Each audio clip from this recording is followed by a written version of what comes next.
요즘 투자 열풍의 시대입니다. 최근엔 비트코인으로 대표되는 가상화폐에 관심을 가지는 분들도 늘고 있습니다. 가상화폐.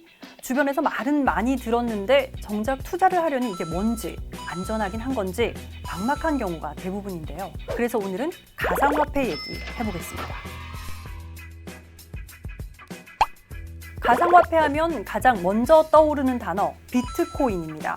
가상화폐라는 말보다 더 친숙한 게 어쩌면 비트코인일 텐데요. 지금은 대표적인 가상화폐가 됐지만 비트코인이 처음 등장한 건 불과 10여 년 전입니다. 2008년 11월 1일, 지금도 누군지 드러나지 않은 사토시 나카모토라는 필명을 가진 사람이 비트코인, P2P 전자화폐 시스템이란 제목의 9쪽짜리 논문 한 편을 인터넷상에 공개합니다.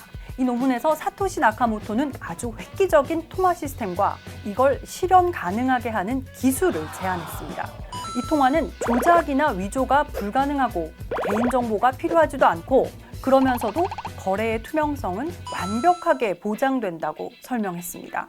이걸 풀어서 좀 더 쉽게 얘기하면 지금 우리가 개인 간에 돈을 주고받거나 아니면 저축하거나 대출을 받거나 하는 모든 금융거래 내역은 은행의 서버에 보관이 되고 있습니다. 모든 정보가 은행 서버에 있고 다른 곳에 없으니까 이 서버가 해킹당하면 안 되겠죠. 은행은 비용을 많이 들여서 보안을 강화하고 백업도 합니다.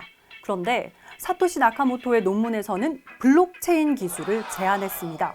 통화의 거래 정보가 든 블록을 모두가 공유하고 이걸 체인으로 엮으면 그중 하나만 빼거나 조작하는 게 불가능합니다.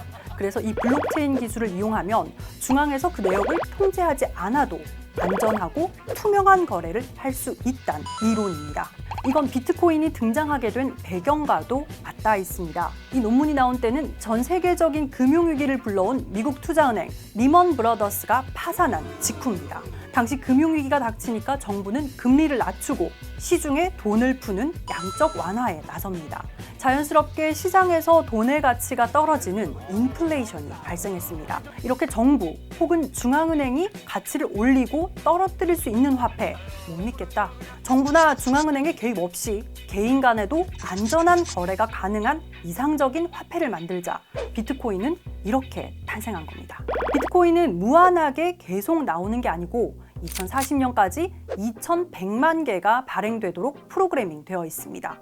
그리고 현재까지 80%인 1600만 개 이상이 이미 나온 것으로 알려져 있습니다. 그럼 아직 나오지 않은 비트코인은 어떻게 발행되냐? 비트코인을 채굴한다라는 말을 한 번쯤은 들어보셨을 겁니다.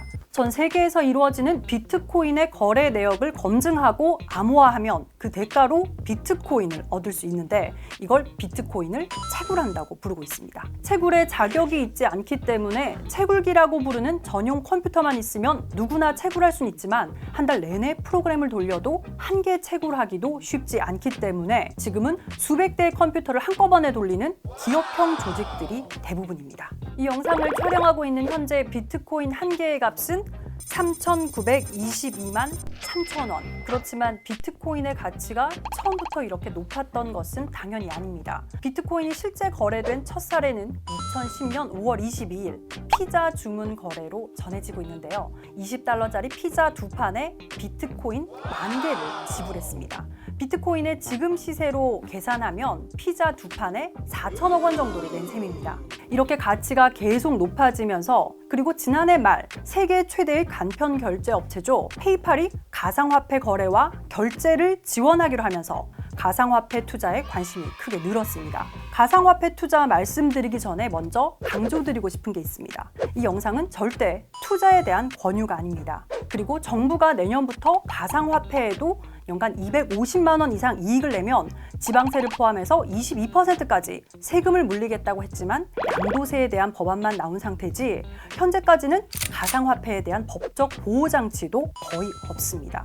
그렇기 때문에 투자에는 특별히 주의가 필요하다는 것 거듭 강조드립니다. 현재 거래소에서 거래가 되고 있는 가상화폐의 종류는 5,000가지가 훨씬 넘습니다. 이 중 비트코인의 시가총액이 60% 이상을 차지하고 있을 정도로 독보적으로 많기 때문에 비트코인을 제외한 나머지 가상화폐들은 알트코인으로 부르고 있습니다.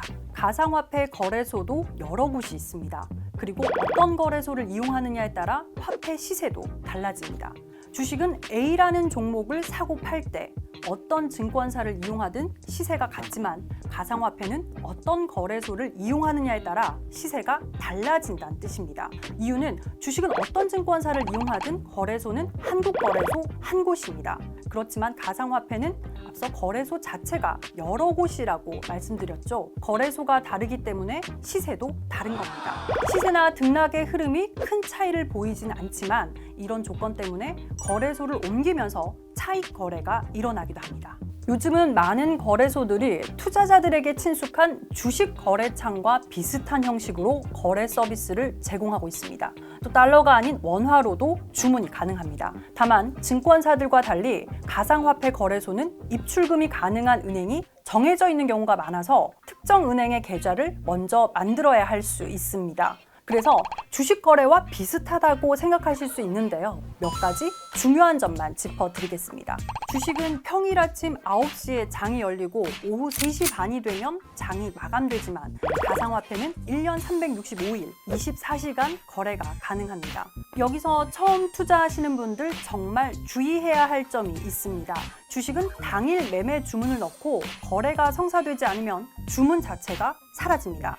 그렇지만 가상화폐는 장 마감의 개념이 없기 때문에 날짜가 바뀌어도 매매 주문이 남아 있습니다. 그렇기 때문에 매매를 취소하고 싶다면 날짜가 바뀌어도 직접 취소해야 합니다. 그런데 이럴 수 있습니다. 비트코인에 한번 투자해보고 싶은데 시세가 4천만 원 오가니까 이거 너무 부담스럽다는 거죠. 가상화폐는 주식과 달리 한 개가 아니라 0.1개, 0.001개 하는 식으로도 거래가 가능합니다. 또 주식은 상한 30%씩 제한 폭이 있지만 가상화폐는 상승과 하락 제한 폭도 없습니다. 주식은 등락폭이 과도하게 커지면 사이드카나 서킷 브레이커가 발동해 투자자를 보호하지만 가상화폐는 이런 보호 장치도 전혀 없습니다. 가상화폐 취재를 하면서 많은 전문가들에게 질문을 던졌는데 지금 너무 급등했다, 아니다, 아직은 여력이 있다. 전문가들의 전망도 엇갈리고 지금까지 경험해본 적 없는 투자 시장이다 보니 분석과 전망에 데이터도 없습니다. 차세대 기술로 불리는 블록체인 기술과 가상화폐에 대해 알아두는 건 필요하겠지만 투자는 신중해야겠습니다. 지금까지 스낵처럼 가볍지만 알찬 정보 스낵인포였습니다.